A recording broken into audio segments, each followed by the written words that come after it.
Never publish in predatory journals. Pay suspicious fast publication outlets, fake authorship, inflate blog writing into peer-reviewed research. Academic integrity is not negotiable.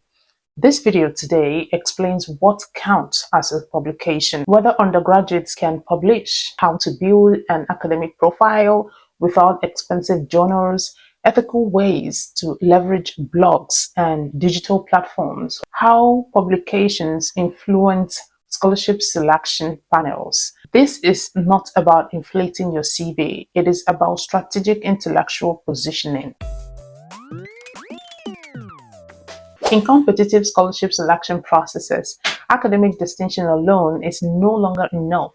High-performing applicants increasingly differentiate themselves through one critical factor: demonstrated intellectual contribution. Now, publications, whether formal journal articles, conference papers, structured research outputs, or credible academic writing, signal seriousness, initiative, and academic maturity. Scholarship selection panels evaluate your research readiness, critical thinking, original contribution, subject mastery, academic commitment. When an applicant includes publication, it signals, I do not only consume knowledge, I also contribute to it. Okay, now for research-based programs, especially at master's and PhD levels, this can be decisive.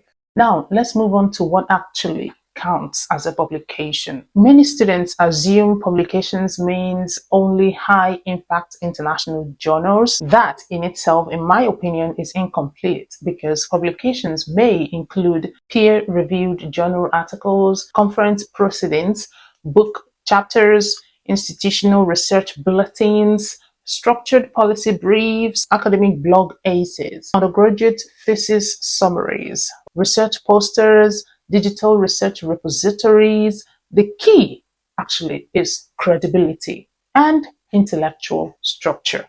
You may consider platforms such as Google Scholar. This is good for indexing published research.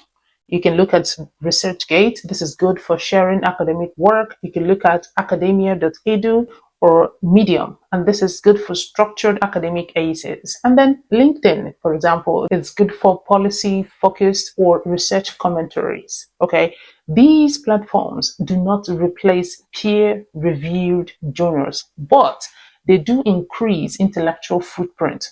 Visibility is strategic. Now, big question: can undergraduates publish? The answer is yes, and I'll show you some realistic options. Number one, convert final year projects into articles. Your thesis does not need to remain in the library archive. It can become a journal submission, a conference paper, a structured online article. Maybe the abstract part alone is good enough to get the job done in a way that both academic and non-academics can understand. Then number two, co-author with lecturers.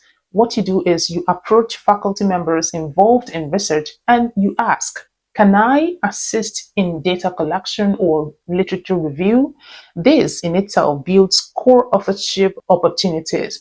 Method three, publish policy commentary. If your field is economics, international relations, public health, education, engineering policy, you can actually write structured policy analysis pieces on platforms like Medium or LinkedIn, but keep it analytical, not emotional. Okay. Method four, participate in undergraduate conferences. Many universities host research symposia, and conference abstracts count as academic engagement. Okay. You could use that. All right, now let's move on to how publications influence scholarship panels. I've mentioned a little bit of this in my previous video. When panels review applicants for programs like MEXT scholarship or other competitive international awards, they assess research preparedness, evidence of academic independence, ability to complete a thesis successfully. Publications reduce perceived risk. That's it pretty much. They show you can produce output. Okay, if you've listened this far, I think it's safe for you to know some ethical things or ethical rules for you to have at the back of your mind. A weak but honest CV is better than a fraudulent, strong one. Now, this is how you present your publication on your CV. Create a dedicated section where you talk about publications. Okay, the format should be like authors, year, title, journal platform, DOI, or link. Then, if unpublished but submitted, you should have that. Manuscript under review, yes or no.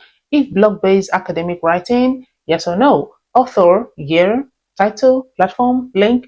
Clarity builds credibility. Just make it as clear as possible, as easy to read as possible, because these panels, these scholarship panels, they have a lot for them to handle in a day. Something that is straight to the point will do them a whole lot of good and may give you an extra advantage. If you have 0 publications, you don't need to be afraid. Instead, what you should do is to highlight research projects, include methodology experience, list academic competitions, include poster presentations, show thesis focus clearly. Okay, publications actually strengthen applications.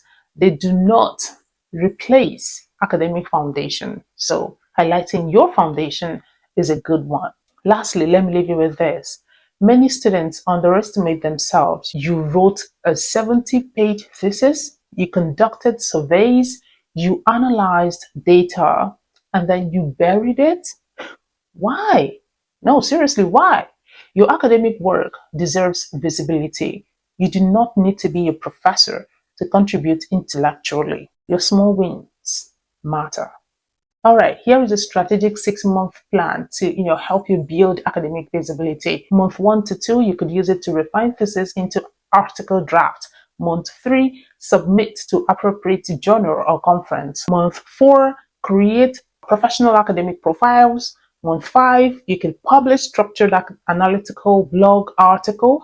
And month 6, you could engage in scholarly discussions online. Consistency compounds, so you can give yourself that grace or that time to do all the needful. Finally, excellence is not arrogance, it is stewardship. If God has given you the capacity to research, to analyze, to write, you may still be building it. It hasn't got to the level of professor. It's something you can nurture. It's something that you should bring to light with full confidence. Hiding it serves no one, really. So do not shrink your intellectual voice. Prepare diligently, build ethically, submit confidently, and trust the outcome. All right, if this video helped you, don't forget to subscribe for more content like this. And thank you all for watching. I'll see you all in the next video.